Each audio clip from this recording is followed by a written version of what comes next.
So now we look at the EQUALIZE study, which is the 6 European centers, which is important for us to be looking at, because does this model work in Britain and so on? Yes, it does work, because even though it's inhibited by the effect of disincentives to employment.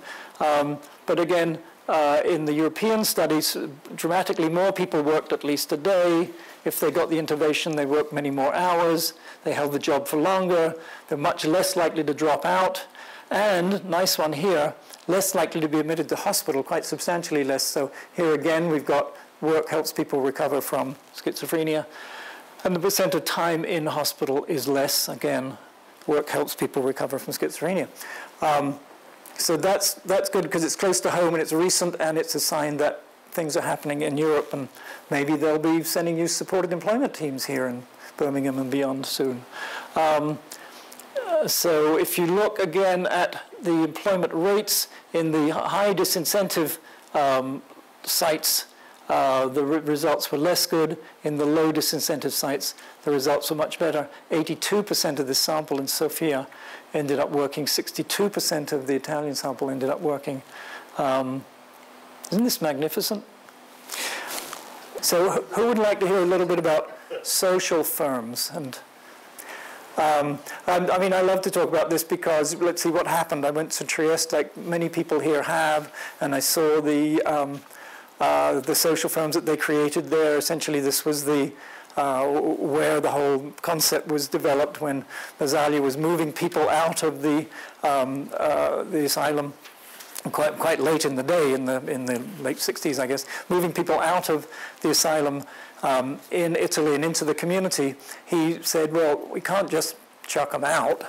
They're citizens and they should have a job. So he actually turned the work groups that had been in the hospital into businesses and then expanded the businesses, and Trieste became this focus for developing businesses with a dual mission of employing people with disabilities and producing a useful product or service. So here is the Hotel Tritone, and if you go to Trieste, which is as far as you can get in Italy, around the top end before you end up in what used to be Yugoslavia, you find this hotel, family-style hotel, right on the waterfront.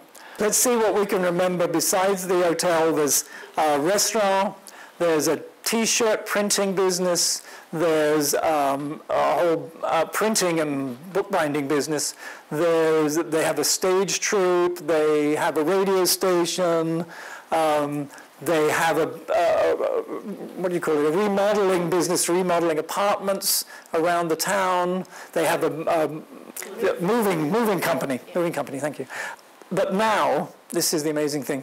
I mean, this become really an economic powerhouse for Trieste. Now, all of the cleaning of public buildings and streets is done by a social firm in Trieste. So, you can't be a fire station without having a social firm doing your cleaning for you. Pordenone, which is about an hour away, here again, has always been very much of a bread and butter kind of set of social firms, and cleaning has always been a big part of the operation there. One of the reasons, or two of the reasons that public building cleaning gets to be a big part of social firms often is, one, because the workforce in that area was unionized and not terribly productive. And so when you hire the social firm, you're actually escaping union regulations. That was one reason that they caught on so much. The other is that it's easier to sort of get a public entity to take on a public mission, which is providing employment to people with disabilities. So cleaning and other public-oriented horticultural, like park management, that kind of stuff, is often a big part of social firm operation. Here are some horticultural social firms in Palmanova. Here's a trattoria, which is not dissimilar from the restaurant in Trieste that we have eaten in. But the interesting thing is that the movement really has caught hold in recent years. So it's spread beyond Italy. Germany was the next country to really take on the idea in a big way. There were 300 social firms in Germany with 6,000 employees, and here are the kinds of things they do: health food stores, home cleaning, printing. There they the government subsidizes the disabled person's employment for the first while, and then that stops. But that really helps. So you've got to have some kind of, preferably legal or policy support to make this happen. Now, there were virtually no social firms in Britain until 1997. There were 6. When I last checked, this was about 2 years ago, 49 social firms and 70 emerging social firms. So they're so assertive about the fact this has to be a functional business that you're not a social firm until you're in the black. You can't be using a subsidy. So there are actually, as you can see, 120 social firms, but only 50 of them are in the black. And that's an important factor because you need to be in the black. In Trieste, they had a lot of research support originally. Now their subsidy support is down to about 1% or 0, or something close to that, like in Pordenone. In Dublin, they had these lovely social firms, but they used a socking great subsidy, and then along comes a new administrator and he says, well, sucks to that, and he closes them all down. So you have to be a successful business, and I'll be talking about this seriously as we go along. In Japan, this dried kelp business in Urikawa, my friend Jim Mandyberg does a lot of research in Japan, and he's helped me. We wrote a paper together and included a lot of these businesses from Japan. But this dried kelp business is another very prominent economic factor in that community. If it weren't for that social firm, employment would be much lower in that city. Basically what they did was they took over a dried kelp business that was failing, and they reinvigorated it as a social firm and developed it. Several bakeries, milk delivery. In Toronto, all of the rehabilitation services are converted now into what they call alternative businesses. Now, what that means is that they're not just social firms, which usually means a 50-50 split between people with disabilities and people without disabilities. In Toronto, basically all of the employees are people with disabilities. Away Express is a nice example where they have a dispatcher who sits, you get a call, it's a courier business. Okay, you need this package delivered from this office here to that office there. The call goes out to somebody with a walkie-talkie, and that person who's sitting in the coffee shop runs in, gets the package, delivers it by public transportation to the other side of the city, and that's been operating now for years. Now, I think probably those Toronto businesses do use a pretty decent subsidy, and this is one of the reasons that they can be what are called alternative businesses, with everybody having a disability. Ordinarily, you probably want to match your level of productivity of your different workers in such a way that you can still stay in the black. But it's exciting to go there and see the Raging Spoon Cafe and other places that are social firms. In the US, there are some social firms, but really a lot of it is converting sheltered workshop style places into social firms. Nothing like the kind of background that you see in other countries around the world. So I'm going to talk a little bit finally about how you can use an economic development approach towards creating social firms or creating other types of employment for people with serious mental illness. There's some work I did with a colleague who is a psychiatrist called Paul Pollock.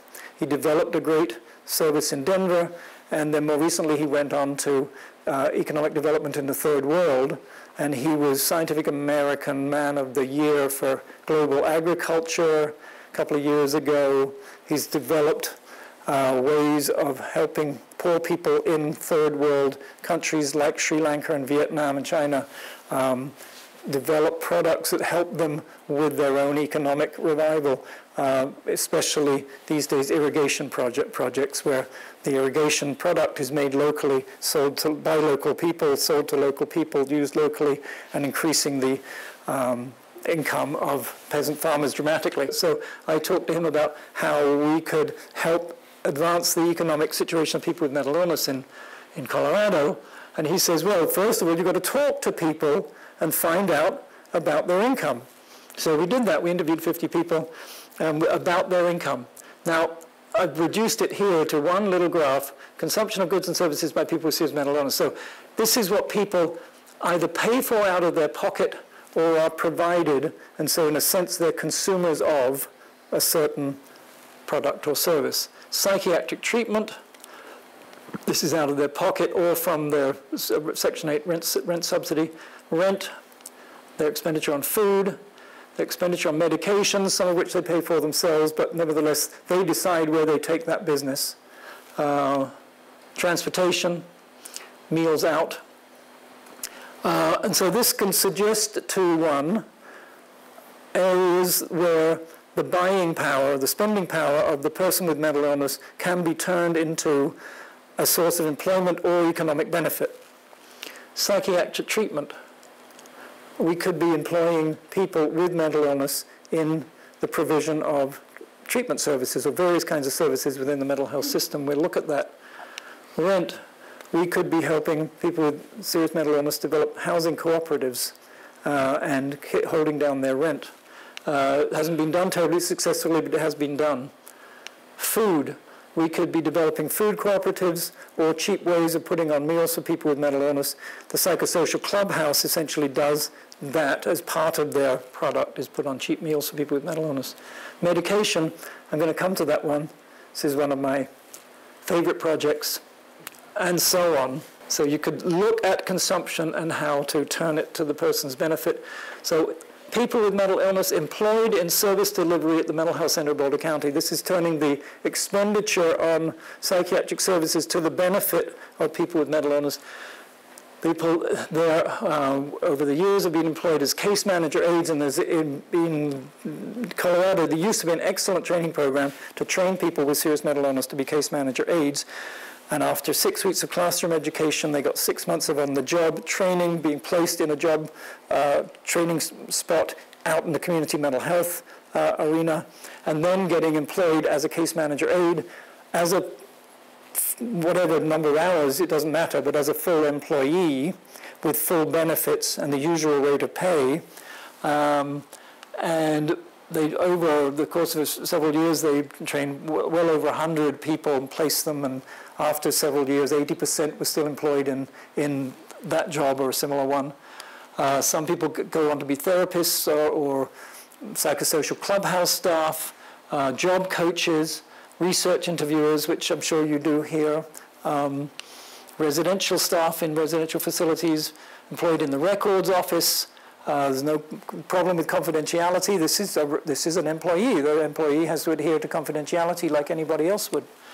Pharmacy technicians, which I'll be talking about more in a minute, in working in human resources. And we also developed a team of basically a social firm to repair the properties owned by the Mental Health Center, which included not just their offices, but their residential treatment facilities and so on. A lot of repair needed there. So we just took the money that was being spent on contracting out repairs to other people, created our own team, and said, okay, we're hiring you as the foreman, and you have to employ some of our customers as property repair people. Very popular because that's the kind of work that guys like. Let's move on. So that's one area that is perfectly workable, employing people within the mental health service system. If we now look at the area of medication, how can we turn that into employment?